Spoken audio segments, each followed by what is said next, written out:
et noh, ma ikka armastan jälgida, ütleme selliseid uuringuid, noh, see on väga populaarne teema, et noh, kuidas on siis nagu mets ja tervis omavahel seotud või siis laiemalt nagu loodus ja tervis, noh, konkreetselt jah, mina olen siis huvi tundnud, et kuidas siis mets ja tervis on omavahel seotud. Ja mulle tundub, et noh, kui vaadata nüüd tõesti neid Eesti pärimust, eks ole, noh, võib-olla kaks sellist noh, olulisemat pühapaikade funktsiooni, mis on kogu aeg olnud, et neil on olnud selline nagu ravi või meditsiiniline väärtus ja siis ikkagi noh, suhtlus sellise kõrgema maailmaga või siis noh, mingisugused sellised ebatavalised, ebaharilikud kogemused, süvakogemused, mida sa tavaelust ei saa. Ja kui nüüd vaadata, kuhu see tänapäevane selline loodustunnetus nagu liigub, siis tegelikult need igatsused, need kaks igatsused on täpselt samad. Ja mulle tundub, et noh, need teed selles mõttes nagu lähevad nagu täpselt nagu ühes suunas.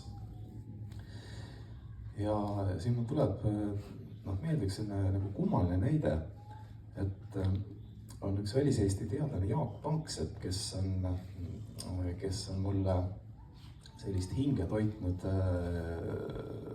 no, viimased paar aastat, et teda huvitas see, et kus on pärit no, ütleme sellised inimese emotsioonid ja temal oli see hüpotees, et no, kõik noh, see, mis lõpuks läks sinna neokorteksisse või millest tekkis teadus, et tegelikult see esimene teadus oli ikkagi see afektiivne teadus ja sellise maailma tippteadlasena tema oli täiesti veendunud, et loomadel, vähemalt imetajatel on ka teadus, aga noh, seda tuleks lihtsalt nimetada teise nimega, ehk siis selliseks nagu emotsionaalseks teaduseks. Ja temal oli üks selline huvitav mõte, et mis natukene seostub väga hästi nende pühapaikadega, on see, et noh, inimese aju on ikkagi selline protsessor, mis vajab pidevat restarti. No midagi ei ole teha, et loodus on andnud meile sellise närvisüsteemi, mida tuleb restartida nupust. Küsimus on selles, et mõni leiab selle nupu üles ja mõni ei leia. Ja noh, oma uuringutes pani ta väga nagu selgelt nagu tähele, et need inimesed, kes kipuvad siis noh, langema kas depressiooni või ärevusse või on neil teised mured, et esimene tunnus on see, et neil kaob see restardi nupp ära, et need ei saa enam ligi nagu süvakogemustele. Ja noh, just see, et sul oleks oma kodu lähedal kuskil maastikus, noh, eriti hea, kui see on tõesti looduses sellised kohad olemas, et see on täiesti selge, et see annab mitte ainult hingele, vaid ka konkreetselt sellisele anatoomilisele närvisüsteemile mingi väga olulise asja.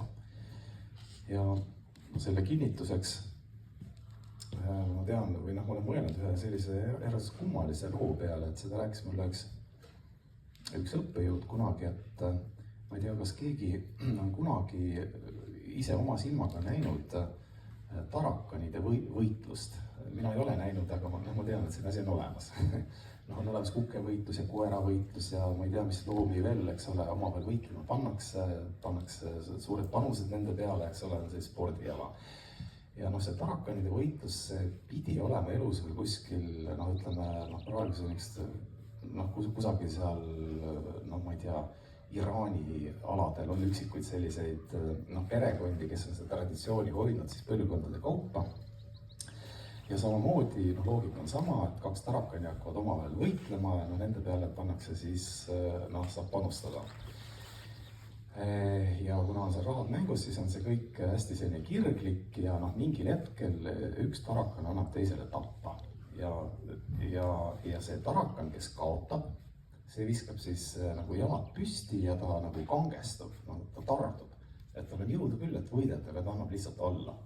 Ja vaat, siis peremees teab, mida tuleb teha. Tuleb see tarakan võtta niimoodi pihku ja raputada teda niimoodi no, üks 10 sekundit. Ja siis, kui sa selle tarakani paned sinna ringi tagasi, siis ta võitleb edasi. Et ühesõnaga, selle start töötab isegi pututab.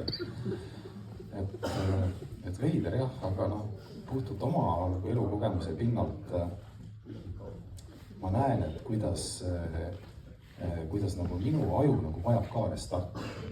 Et noh, selline noh, tore elu, mis voolab sellise nagu vaikse merelainena, et noh, mingil hetkel tegelikult sa ei taha enam, sa tahad mingit muud lainetust. Ja see on jah, selline asi, mis kindlasti ei tohi ära unustada kogu selle pühapaikade kultuuri juures, et noh, milleks nad on ikka loodud. Et nad annavad mingit sorti teadmist, mida me lihtsalt tavaelust ei saa. Nii uskumatu, on läinud juba üle poole tunni, et